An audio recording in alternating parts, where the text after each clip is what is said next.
आजकल हमारे जो रिश्ते हैं वो कितने जहरीले होते जा रहे हैं, अब उसकी कहानी बताते हैं। एक बड़ा मशहूर वेब सीरीज है जिसका नाम है डेक्स्टर। इस वेब सीरीज में अमेरिका के एक सीरियल किलर की कहानी दिखाई गई है जो फोरेंसिक विभाग में काम करता है और अपनी फोरेंसिक साइंस की जानकारी का इस्तेमाल करके लोगों की हत्या करता है। दिल्ली में 21 साल की एक लड़की ने अपने 32 साल के एक बॉयफ्रेंड की हत्या कर दी और अपने फोरेंसिक साइंस की जानकारी का इस्तेमाल करके हत्या को एक परफेक्ट मर्डर बनाने की कोशिश की। दिल्ली में इस हत्या के आरोप में लड़की के साथ 2 और लड़कों को गिरफ्तार किया गया है। यानी कुल मिलाकर ये 3 लोग थे, एक लड़की और उसके 2 लड़के साथी।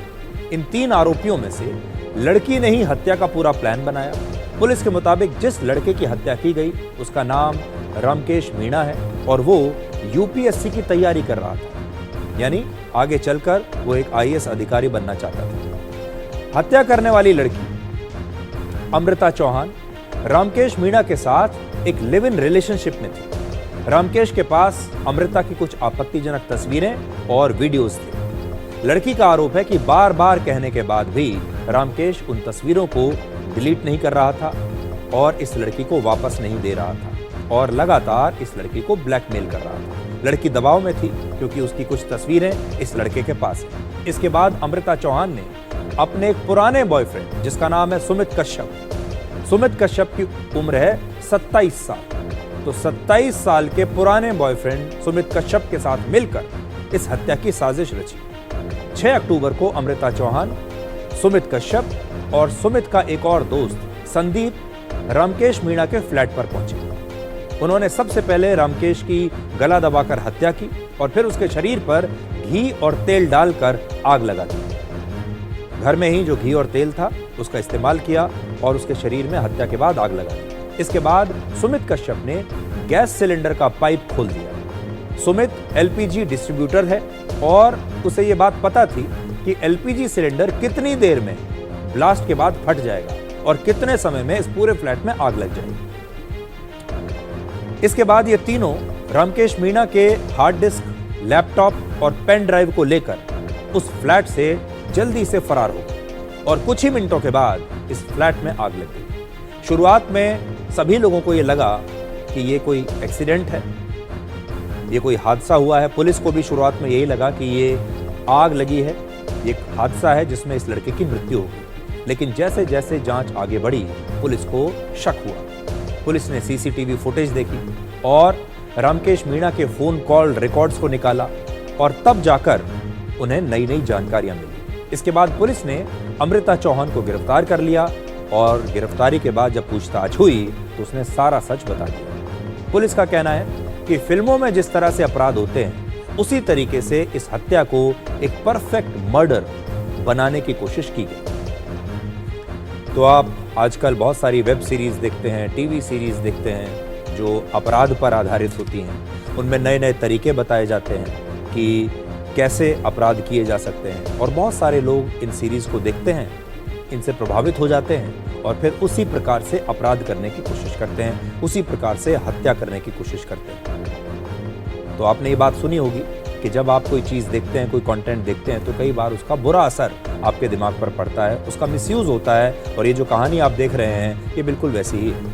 आपको याद होगा इसी महीने हमने आपको एक और खबर दिखाई थी बेंगलुरु से।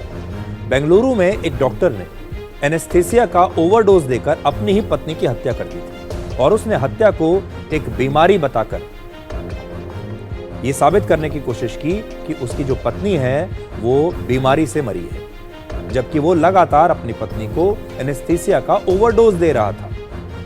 और इसके बाद 6 महीने के बाद ये डॉक्टर भी पकड़ा गया। यहां भी समानता देखिए क्या है कि यहां पर भी एक डॉक्टर है, उसने अपनी पत्नी की हत्या की और आज जो हम आपको खबर दिखा रहे हैं दिल्ली में, उसमें एक लड़की ने अपने लिव इन पार्टनर की, अपने बॉयफ्रेंड की हत्या की। इस हत्या से आपको 4 शिक्षा मिलती हैं और ये बात ध्यान से सुनिएगा। पहला, आजकल के प्रेम संबंध, आजकल के रिश्ते कितने टॉक्सिक हो चुके हैं, यानी कितने जहरीले हो चुके हैं, जिसमें लोग ना तो ब्लैकमेल करने से चूकते हैं और ना ही अपने पार्टनर को जान से मार देने से घबराते हैं, उनकी जान लेने से ज़रा भी घबराते नहीं हैं। तो पहली चीज़ तो ये है कि अब हमारे समाज में जहरीले रिश्ते बन रहे हैं, जहर से भरे हुए, नफरत से भरे हुए हैं। वो ब्लैकमेल भी कर सकते हैं, जान भी ले सकते हैं। दूसरा, इस लड़की को असल में सिर्फ इतना करना चाहिए था कि वो पुलिस स्टेशन जाती और अपने बॉयफ्रेंड के खिलाफ एक शिकायत दर्ज कराती ब्लैकमेल का।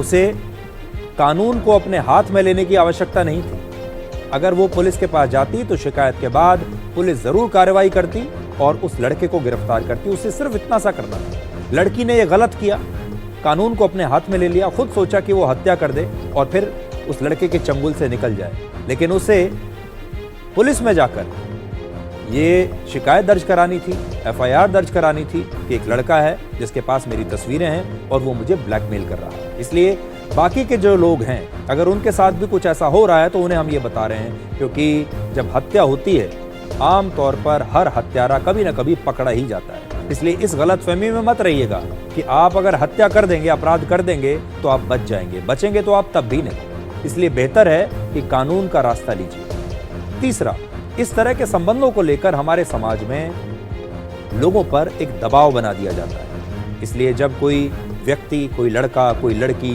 खास तौर पर जब कोई युवा ऐसी स्थिति में फंसते हैं तो फिर उसे सबसे पहले जो विचार आता है दिमाग में वो ये आता है कि मेरा परिवार क्या सोचेगा, और समाज को जब इसके बारे में पता चलेगा तो लोग मेरे बारे में क्या कहेंगे। देखिए, इस बात को समझिए, लोग मेरे बारे में क्या कहेंगे, ये एक डर है आज भी लोगों के अंदर। पड़ोसी क्या कहेंगे, समाज के लोग क्या कहेंगे, रिश्तेदार क्या कहेंगे, मेरा परिवार मेरे बारे में क्या सोचेगा जब उसे इस बारे में पता चलेगा। इसलिए आज हम हर माता पिता और आम लोगों से, जिनसे समाज बनता है, उनसे कहना चाहेंगे कि अगर आपको इस तरह का कोई वीडियो मिलता है या आपके आसपास कोई ऐसी घटना होती है, किसी की आपको इस तरह की तस्वीरें देखने को मिल भी जाती हैं, तो ऐसे मामलों में अगर कोई फंस भी जाए तो कृपया करके ऐसे लोगों को जज मत कीजिए, उनके ऊपर अपना फैसला मत सुना दीजिए उनके चरित्र को लेकर, क्योंकि इसी डर से लोग या तो हत्या कर देते हैं और या फिर आत्महत्या कर लेते हैं। सोचिए कैसा डर होगा जब कोई व्यक्ति इस प्रकार की स्थिति में फंसता है, तो ये कैसा डर होगा जिसमें लोग इस डर की वजह से या तो हत्या करने पर उतारू हो जाते हैं और या फिर खुद ही अपनी आत्महत्या कर लेते हैं। इसलिए बहुत सोच समझने वाली बात है और ये समाज को भी सोचना होगा।